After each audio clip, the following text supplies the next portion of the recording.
Welcome to this deep dive. We're taking a close look at just one source today to really pull out the key ideas. And Mhm. today we're stepping into, well, a metaphorical space. It's a garden from the narrative El Jardín donde murió el amor, which translates to the garden where love died. And our mission here really is to get beneath the surface of this story. We want to explore, the core dynamics of love, how absolutely vital trust is, Right. and what happens when that trust breaks down, even the potential for growth after loss. This garden, it's like a lens for us to look at these, pretty complex human things. Okay, so the narrative kicks off with this garden just thriving. It's in full bloom, a really strong image for a relationship starting out. Mm-hmm. What makes it so vibrant initially?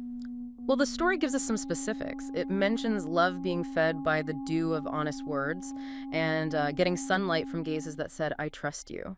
And these aren't just, nice poetic bits. Think about honesty as the actual food for the relationship. It gives that security, that predictability. And those trusting looks, they signal this deep belief in the other person, which, allows for vulnerability. It sets the stage. That's put really well, and it talks about two souls planting promises, like in their hearts, Mm-hmm. but also life in the actual ground. Yeah. It really drives home that idea of a shared vision, a future together. Exactly. It suggests love and trust. They have to grow together right from the start. Absolutely. Think of it like this. When you make promises, share your hopes, you're making yourself vulnerable, right? Yeah. Trust is the other side of that coin. It's accepting that vulnerability and handling it with care. So the garden flourishing at the start, Right. that's a direct result of this give and take of vulnerability and belief. But I mean, the title kind of gives it away. This perfect state, it doesn't stick around. A shadow appears. And it's not some big dramatic event, but these little erosions of trust. Yeah. What were those first cracks? Yeah, and this is where the story gets really insightful. I think about how things can unravel. It points to things like a silence or a shifty glance, maybe a question that just hangs there, unanswered. Or even a truth that's held back, maybe disguised as trying to protect the other person. The for your own good kind of omission. Exactly. And what's key here is how these small things you might brush off on their own, start to create this feeling of unease, a bit of doubt. I mean, even research shows that tiny mismatches, like a nervous look when someone's saying something reassuring, can set off our internal alarms. It chips away at that security. That totally makes sense. Yeah. Because one silence, okay, maybe you ignore it. One unanswered question, fine. But the narrative really stresses how these small things add up. They multiply. Mm-hmm. And that leads to a real breakdown. How does the garden metaphor show this getting worse? The metaphor gets really vivid here. It describes the roots of love started to dry because the water of truth no longer flowed freely. Wow. So truth is like the relationship's water supply. Turn off the tap, and the foundation just withers. And then it says, the leaves of passion lost color because the light of trust did not reach the soul. That suggests trust isn't just about facts, it's about emotional openness too. Vulnerability, that's what fuels intimacy, passion. Dim that light and the connection just fades. It sounds gradual, but also just devastating. Going from that initial doubt, then resentment building up, and finally this huge emotional gap. And the end result is pretty bleak. The life is gone, it's a barren place, only thorns left. Yeah. A stark picture of love dying. Exactly. The thorns, they represent the pain, right? The defensiveness that crops up when trust is gone. The relationship, which was once about joy, connection, it becomes a source of hurt instead. It's kind of the natural outcome when that basic security, that belief in each other is just gone. But then the narrative does something interesting. It doesn't just end there. It talks about what comes after, this idea of resurrection, but within the person. Yes.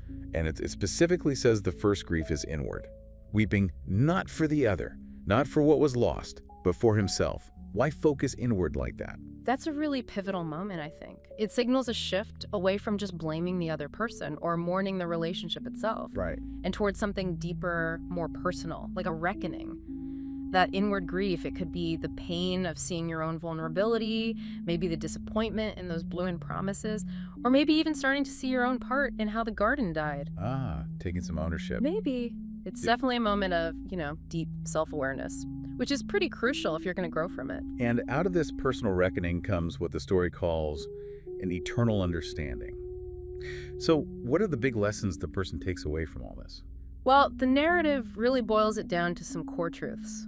First, it says love is fragile, and importantly, It's not enough to feel, one must cultivate it. Okay, so it's active, not passive. Exactly. Love needs work, attention, care. It won't just survive on its own. And second, maybe most crucially, trust is the soil where everything true grows. Without that ground, you can't build anything real or lasting. It's like trying to grow flowers on concrete, I guess, no matter how much you want them to bloom. Right. And it goes on about transparency, too, calling it not an option, but the air that breathes the soul of love. That's quite an analogy. It really is. Air is essential. Right. You can't live without it. The story's saying transparency, that openness, that honesty is just as vital for a relationship's health. It creates that safe atmosphere where trust can actually thrive. And it warns against hiding truths, too, even if you think you're being kind. Compares it to leaving a seed in the dark. It will not bloom. Secrets, even well-intentioned ones, can just starve the relationship of light. So, emerging from this, the individual is basically resolved. Future love needs a different approach. Truth, courage, trust, they're non-negotiable now. And there's that line that really hits home. Love without trust is not love. It is illusion. It is habit. It is fear disguised as affection. Ooh.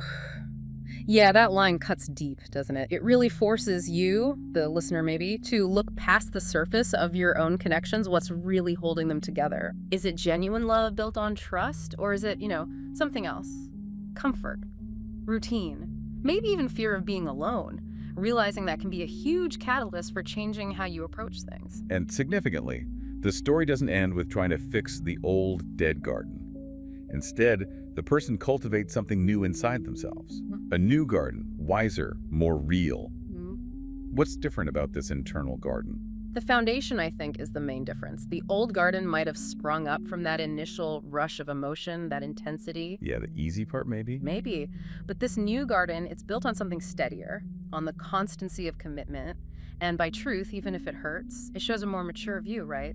That lasting love isn't just about feelings that come and go. It's about choices. Conscious choices, yeah. Consistent effort. And sticking to honesty, even when it's hard. It's about building inner resilience, knowing what you absolutely need for a healthy connection next time. Okay, so boiling it all down from our deep dive into The Garden Where Love Died, the core message seems crystal clear. Trust isn't just nice to have in love, it's everything, it's the bedrock. It needs constant nurturing. But there's hope too. Even when love dies because trust was broken, the narrative shows this real potential for deep personal growth. You can come out wiser, more prepared for the future. Absolutely. The pain of that withered garden, it teaches invaluable lessons about trust, about honesty, about transparency. It shows we can learn, we can build stronger foundations within ourselves for whatever comes next. So, as you're thinking about all this, maybe consider the gardens in your own life, your important relationships. What kind of soil are you cultivating there? And what kind of effort are you putting in? And maybe just as importantly, what kind of air are you letting circulate? Is it the air of truth? Worth pondering.